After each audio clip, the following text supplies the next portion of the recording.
Okay, for our last section of this resume, the interest section, we want to take my tired photos and make a cool, zoomable gallery out of them. To do that, let's zoom in to the interest section. The first thing to do, as always, is to change our title to the title of the chapter. So double click here and change it to interests. Make the text box smaller, bigger, and then change that color to dark blue so it stands out. Great. Let's put it in the middle so we've got lots of room to put pictures around it later. We're not going to have any more text on this, so let's get rid of that subtitle box. It's gone. Now, you already would have noticed that I put a logo of my dog on the front of this topic. The only interest that I really want to talk about is my dog, so let's bring in lots of images of him and me having fun. Nothing could be better. His name's Jack. So I'm going to go Insert, Image, and then here I have a whole folder dedicated to Jack. Let's choose one when he was little and had this cute little jumper on. We're going to bring that in, and because it's kind of the early one, we'll put it over to the left. We've got quite a few more to put in, so we're going to make this a bit smaller. The arrangement doesn't really matter too much as long as you don't have one photo covering another, and make sure that one of them isn't a lot bigger than any of the others because it just makes it seem more significant. Let's go back to Insert and bring in the next one. Which one are we going to have? We can have this one of me and Jack traveling. He wasn't enjoying this as much as me, but it's just fine. We'll place that underneath to the left. Back to Insert, Image, and this time I'll bring in the second travel pic. And I'm going to put that slightly to the right. That's us setting off on our adventure. Again, it's a bit big. Make it a little smaller. Make that one a little smaller. As you bring them in, you'll adjust as you see the different sizes. I'm going to fill something in this gap here. So I want something that's a bit of a square. This one's going to fit that bill. Again, too big. Make it a little bit smaller. A little bit more. That's about right. And then let's kind of replicate that structure we have on the left on the right hand side. So we can bring in another kind of square picture.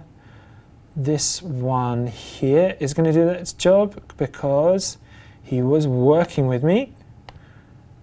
As you can see, Jack doesn't really work as hard as everybody else. Make that a bit smaller. We need another kind of longer picture. I've got just the one that's when Jack went to LA and stood on David Bowie's square. You can see that's long and thin, kind of like this picture that it's next to. Make it smaller so it's about the same size. You don't have to be pixel perfect. We've got two more to put over here on the right. And we'll just bring those in now. So again, we're clicking Image. Let's have this nice one of him at rest. Put it up in the top right-hand corner. That's about the right size. And let's end up with a nice fun one of me and Jack and our flag. Great. And that obviously fits in that bottom right-hand corner. Okay, so we've got a wall of photos. Doesn't really look like a gallery though. There's a few things that we can do to help that. And that is to insert some shapes. So we go Insert, Shape. Let's drag in this blue rectangle and place it just over Jack. Close that because it's a bit big at the moment. And make that smaller. And I'm just looking to place this just roughly over the top of the picture of Jack. It's got to be the same shape, slightly larger. It doesn't have to be perfect now. Now it's over the top of him. I just want to change the color and make it this dark blue that we had before so it matches the text. I'm going to right click it, send it to back. As you can see, it's a bit big at the moment, but I'm just going to position it so it looks like a frame around Jack. As you would have guessed, that's what we're trying to do. Frame it to make it look like a gallery. I'm going to give a little bit of space here. Now that we've put this frame on, we can see that underneath the picture we have this white line where the picture hasn't come out too well. We can cover that by making it look deliberate. And the way we do that is to select that image, Command-C, Command-V, drag it off to the side just for the second, and change it from the fill color. Change the fill color, reduce the opacity down to 0, change the border color to white, increase the thickness. That should be enough. And then just place it over the top of the picture of Jack. It will snap into position. Bring it in. It's not going to be exactly the same shape, so if you need to zoom in To check, you can do that. Just micro adjust those edges using your mouse. Click away to see how it looks. Okay, that looks much more like a frame than what it did before. So let's click the white frame and let's click the blue frame. Use the Shift key to multi-select and then Command C, Command V. We've now got another frame that we can add to more pictures. It's not quite big enough for this one, so we'll make it a little bit larger. Right click it, send it to back, take the picture, micro adjust, make it bigger and smaller as you need to. Zoom in to get it exactly how you want.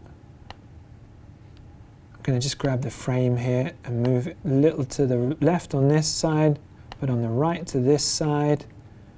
Move it up a bit here. It doesn't have to be uniform. It can look just like a photo wall at home or a scrapbook, collage kind of a feel. This one looks a little bit wonky, so I will bring it in. You can just keep playing with it until you get it exactly how you want. There we go, looking much better.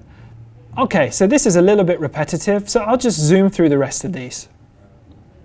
Okay, there we have a fun gallery of all the pictures of me and Jack, and because we added frames, it really looks like a gallery.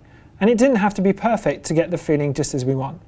Just going to adjust this text and move it up above so that it doesn't infringe on their space. And we're ready to go. Okay, so now our interactive photo gallery is set up.